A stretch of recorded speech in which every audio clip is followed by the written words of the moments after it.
Salam, salam sejahtera dalam kasih Tuhan Yesus Kristus. Berjumpa lagi dengan saya Pendeta Hasudungan Siregar. Terima kasih sudah bergabung di channel ini. Terima kasih juga buat subscribe dan like dan share saudara. Baiklah saudaraku yang dikasihi Tuhan, kita akan teruskan pelajaran kita mengenai firman Allah. Dan kemarin di video saya yang terakhir kita sudah melihat bagaimana frasa kami percaya itu untuk sebagai menutup ruang untuk adanya pengakuan-pengakuan yang bersifat pribadi dan secara yang bersifat gereja lokal. Jadi kami percaya itu sifatnya komunal dalam lingkungan khususnya Gereja Pantekosta di Indonesia. Puji Tuhan.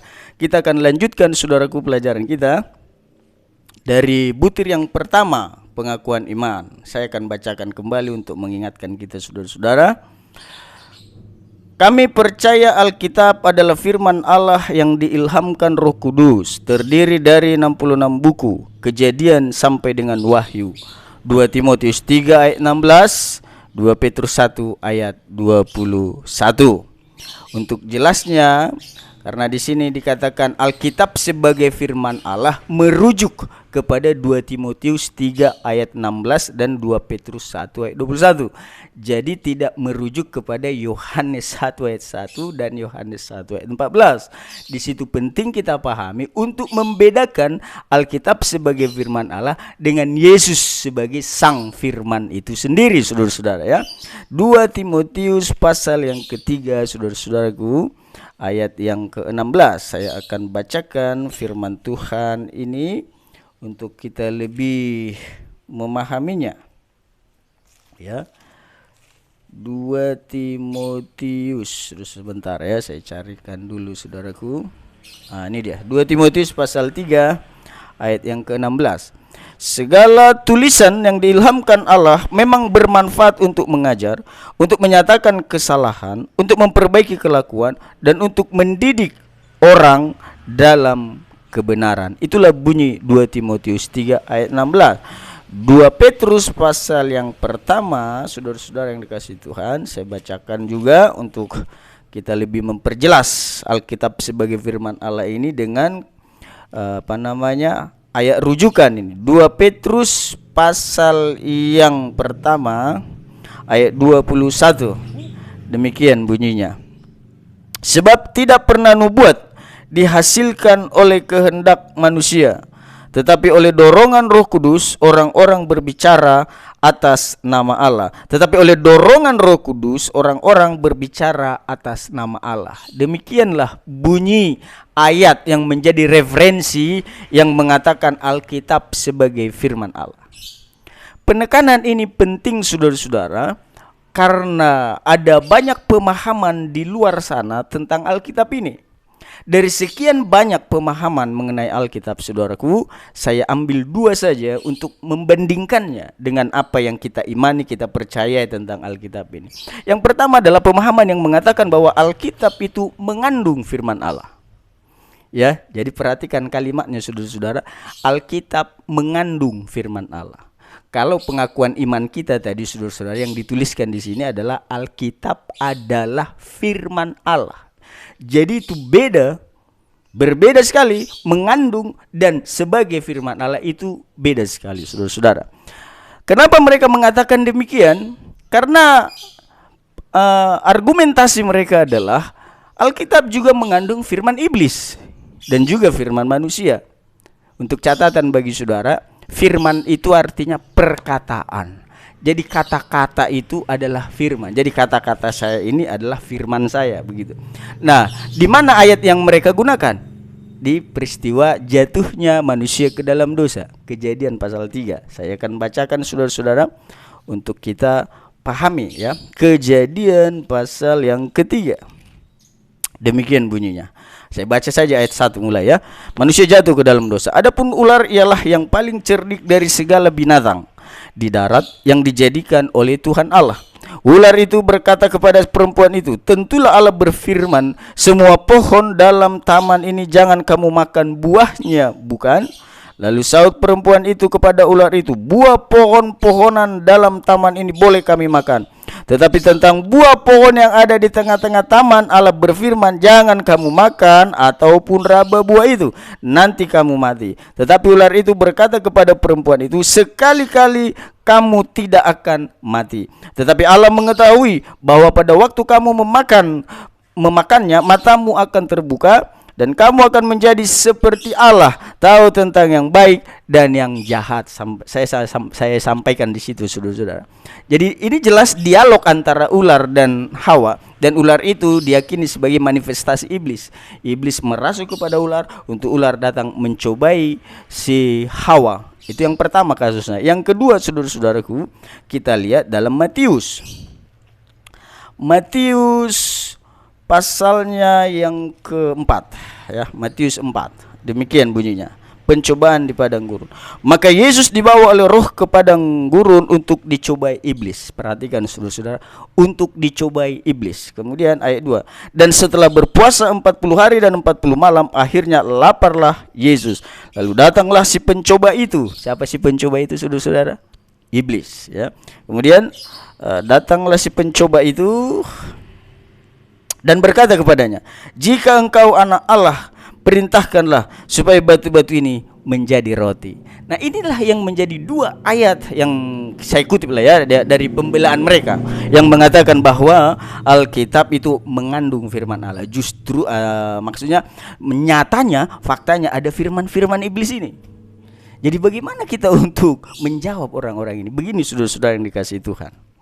Kalau mereka mengatakan Alkitab ini mengandung firman Allah, dengan hanya sebagai dua pembelaan tadi, dua ayat yang kita sudah baca, saudaraku, yang perlu saudara ketahui adalah Alkitab yang kita punya ini sebagai firman Allah ini tidak turun, saudara-saudara, dari langit, dari sorga. Ini Alkitab tidak turun begini sampai turun ke bumi, gebrak begitu. Dari Kejadian sampai Wahyu full. Kita tidak meyakini Alkitab ini turun dari sorga seperti ini full, ya, jadi satu buku, jadi firman Allah menjadi buku. Itu tidak ada dalam keyakinan kita sebagai umat Kristiani. Yang kita percaya adalah firman Allah itu tidak pernah menjadi buku. Firman Allah itu menjadi manusia. Yohanes 1 ayat 1 sampai dan Yohanes 1 ayat 14 itu nyata. Pada mulanya adalah firman, firman itu bersama-sama dengan Allah, firman itu adalah Allah. Kemudian firman itu menjadi manusia. Firman menjadi manusia. Itulah iman kekristenan kita. Tapi firman tidak pernah berubah menjadi buku. Kalau firman ini berubah menjadi buku, mungkin betul itu, ya. Tetapi karena tadi Alkitab sebagai firman Allah merujuk kepada 2 Timotius 3 ayat 16 bahwa dia adalah tulisan yang diilhamkan oleh Allah. Bagaimana Allah mengilhamkannya? Tadi 2 Petrus menjelaskan, Roh Kudus mengilhamkan. Ya, oleh dorongan Roh Kudus orang berbicara atas nama Allah. Inilah Alkitab yang kita pegang, saudara-saudara. Jadi di mana letaknya tadi firman iblis itu menjadi firman Allah? Saudaraku, Musa dalam menulis kitab Kejadian tadi, Musa di dalam menuliskan kitab Kejadian tadi, itu ada jenjang rentang waktu dari peristiwa kejatuhan itu, Kejadian pasal 3, ada dari peristiwa itu sampai Musa menulis ada rentang waktu ribuan tahun. Musa menulis itu kitab Kejadian itu tahun sekitar 1400 sebelum Yesus datang, atau 1400 sebelum Masehi, saudara-saudara. Jadi tahun 1400 sekian ya sebelum Yesus lahir, Musa menuliskan kitab Kejadian. Artinya Musa tidak ada di TKP ketika dia menuliskan itu.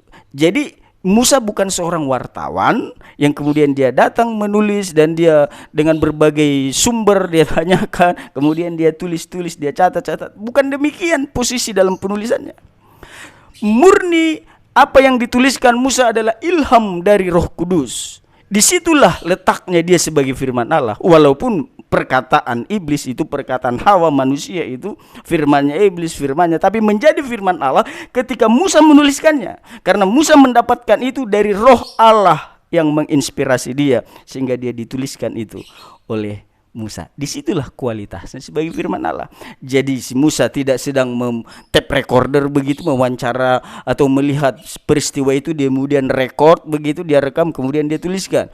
Bukan begitu pola penulisannya. Yang benar adalah mengapa Alkitab ini kita anggap sebagai firman Allah, karena ketika Musa menulis, pure, murni, dia diilhami oleh Roh Kudus. Itu yang pertama. Begitu juga Injil Matius. Saudara tahu, Matius ini memang yang menulis pemungut cukai adalah salah satu rasul.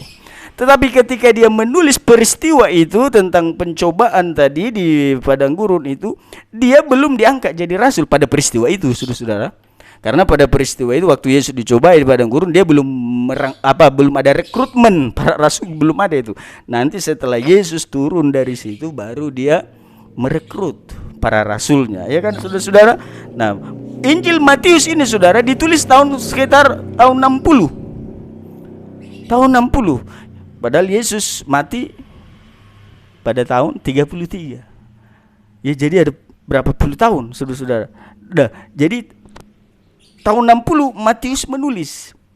Tahun 60 Matius menulis. Jadi itu bukan Matius bukan menuliskannya walaupun dia menjadi murid Kristus, saudara-saudara.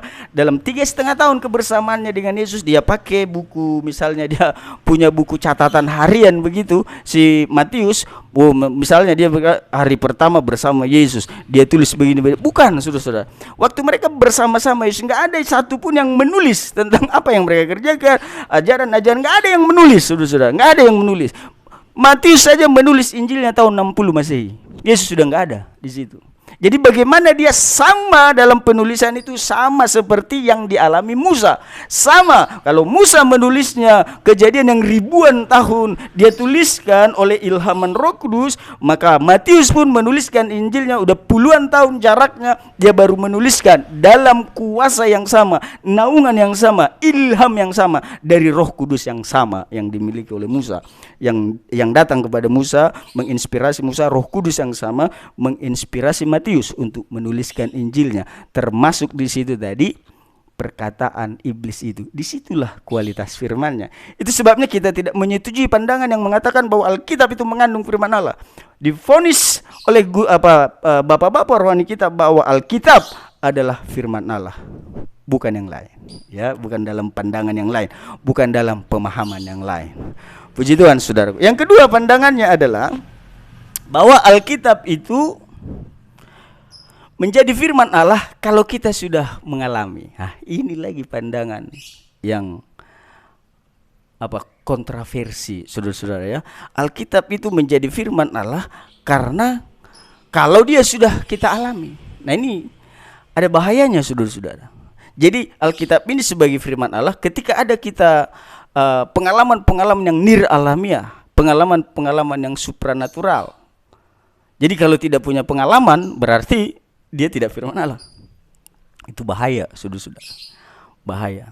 Saya ingin tegaskan, Anda mengalami atau tidak, saudara-saudara, Alkitab ini tetap firman Allah.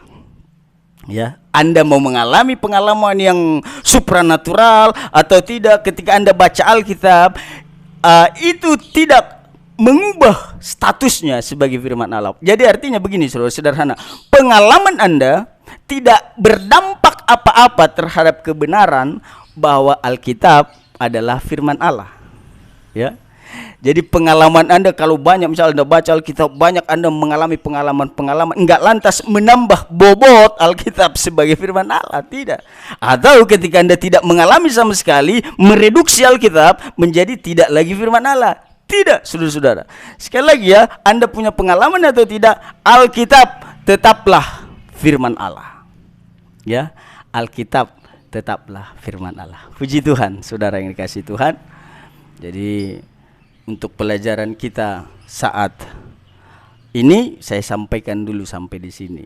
Jadi di butir pertama, bagian pertama tentang Alkitab ini kita melihat bahwa perlu dia diakomodir, perlu dia untuk diakui sebagai firman Allah. Alkitab sebagai firman Allah. Kenapa? Karena ada pandangan di luar sana yang menolak dan yang memiliki paham mengandung saja, dia hanya mengandung Alkitab. Dan ada juga pemahaman yang mengatakan, ya kalau dia sudah kita alami, baru dia firman Allah. Jadi saudara yang dikasihi Tuhan, melalui pengakuan iman kita dipertegas bahwa Alkitab adalah firman Allah. Dengan atau tanpa Anda mengalaminya, dia tetap firman Allah. Puji Tuhan, Tuhan Yesus memberkati saudara. Dan untuk kelanjutannya nanti